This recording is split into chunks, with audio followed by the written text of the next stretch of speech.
Guys ये मैं हूँ। ईद मुबारक आपको, ईद मुबारक। गाइस आज ईद का दूसरा दिन है और मैं ये व्लॉग आपको दिखा रहा हूँ। ये ड्रावनी नहीं बना रहा मैं, पहले मैंने ड्रावनी बनाई थी लेकिन अभी ये मेरे दोस्त हैं कोई पटाखे बजा रहे हैं, ये आपको आवाज़ आ रही है। ये पटाखे बड़े ऊंचे बजते हैं। तो आज हम बात करते हैं ईद की। ईद मुबारक आपको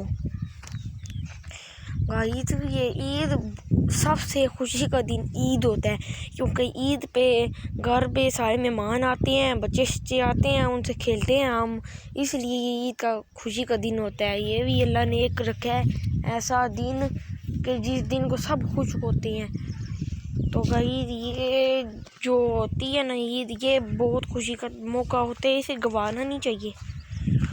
इस पर ये नहीं कि बस ये खुशियाँ मनाते रहो, तो ऐसे नहीं करना चाहिए। ये हमें इबादत भी अल्लाह की करनी चाहिए, साथ इबादत करते हैं तो तब ये ईद हमारी होती है।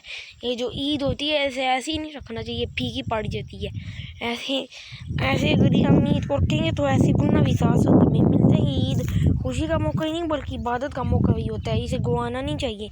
जी गाइस आज की हमारी यही व्लॉग है, तो अगले एपिसोड में मिलेंगे। खुदा हाफिज़।